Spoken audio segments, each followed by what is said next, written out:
If you had to build a top-tier fighter jet to guard a country of forests, fjords, and frost-slick roads, one that can land on a highway, refuel like a race car, and then yeet a meteor at anything foolish enough to get within 200 kilometers, what would you design? And more importantly, why does Sweden's Saab Gripen look suspiciously like the clever answer to that impossible question? Welcome to the saga of the Gripen, a jet whose superpower isn't just speed or stealth, it's brains, logistics judo, and ruthless practicality.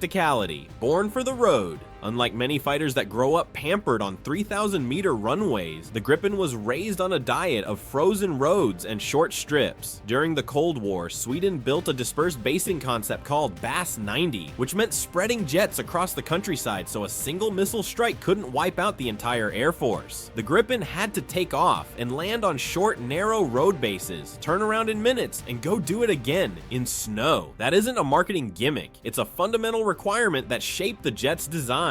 From the start, Gripen variants have been engineered for short takeoff and landing and lightning-fast combat turnarounds. The C/D models can be refueled and rearmed for an air-to-air mission in about 10 minutes, and the newer E/F series achieves a turnaround in 10 to 20 minutes, even from dispersed or unprepared road bases. Imagine a pit crew made up of just a handful of technicians, a fuel truck, and an ammo cart, then back into the fight. That's how Saab designed it, and if you're wondering whether this highway fighter thing is real, yes, it is. The Swedish Air Force actually practices landing Gripens on public highways. As recently as May 2024, the public watched as jets touched down and took off from roads as part of a national exercise. Sweden doesn't do it for show. It's doctrine, from Gripen C/D to the E/F smart brawler. The Gripen C/D built its reputation as a lean, low-cost multi-role fighter with NATO interoperability, the PS-05/A radar, a Mauser BK-27 cannon, and weapons ranging from short-range IRST and AIM-9s to Meteor and RBS-15 missiles. Its programmable avionics allowed continuous software upgrades instead of decade-long overhauls. The Gripen E/F takes this further with a stretched airframe, 40% more internal fuel, extra hardpoints, and a stronger GEF 414 engine, delivering more range, payload, and thrust without added maintenance. It introduces the Raven AESA active electronically scanned array radar with a repositioner, the Skyward G IRST for passive stealth detection, and Saab's Arexis EW suite, which jams and deceives with advanced GAN arrays and DRFM tech. With swing roll capability, sensor fusion, and secure data sharing, the Gripen E/F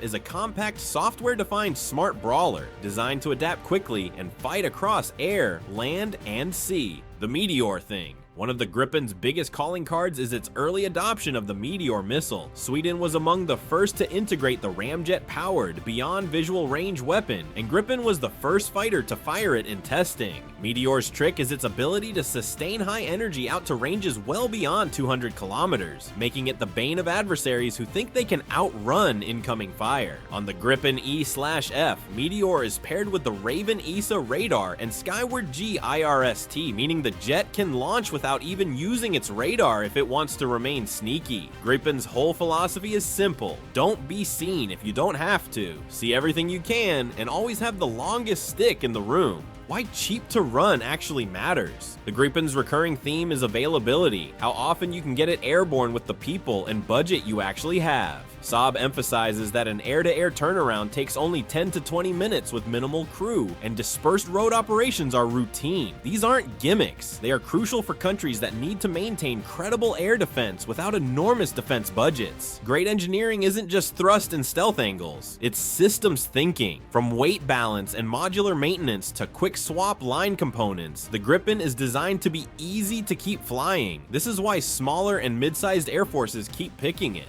South Africa's experience with inconsistent funding shows what happens when budgets falter, but even there, the Gripen's design bias makes it easier to restore serviceability than heavier, more expensive jets. Who's flying what, and what's next? Sweden is introducing the Gripen E into service while keeping C/D models active. Brazil is receiving the F-39E/F, its designation for Gripen, with local assembly at Embraer and plans to expand beyond the initial 36 aircraft. Hungary extended its commitment with 4 more C models in 2024, boosting its fleet to 18. The Czech Republic extended its C/D lease to 2035 as a bridge to its future F-35 fleet, keeping Gripens operational through the transition.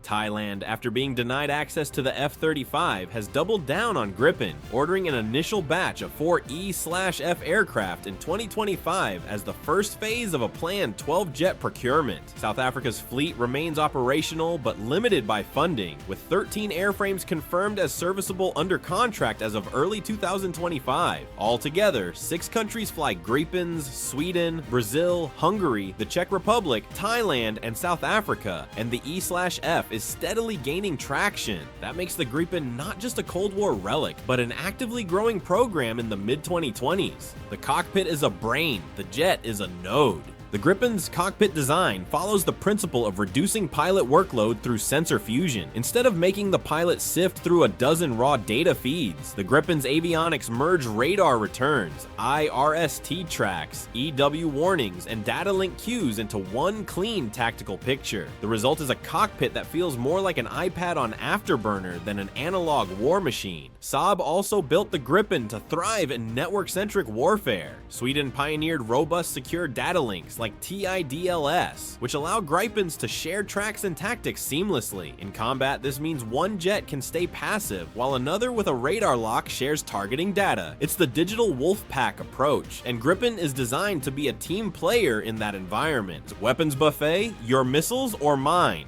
One of the Gripen's underappreciated strengths is its weapons flexibility. It can integrate American, European, Israeli, and Swedish systems, and Saab makes a point of customizing to customer needs. Brazil, for example, is integrating local weapons into its F-39 program. This flexibility makes the Gripen highly attractive to countries that don't want to be locked into a single supplier's arms market. The star of the show, however, remains Meteor, which Gripen introduced to the world and wields with frightening synergy thanks to its advanced sensors and EW systems. Smart versus invisible, the Gripen philosophy. Unlike the F-35, the Gripen is not a stealth jet, but that doesn't mean it isn't sneaky. Instead of relying on shaping and coatings, the Gripen E emphasizes electronic stealth through passive detection, low probability of intercept tactics, and an aggressive EW suite. It isn't the jet that hides in plain sight, it's the jet that sees you first, jams your radar, and then launches a meteor before you even know where it is.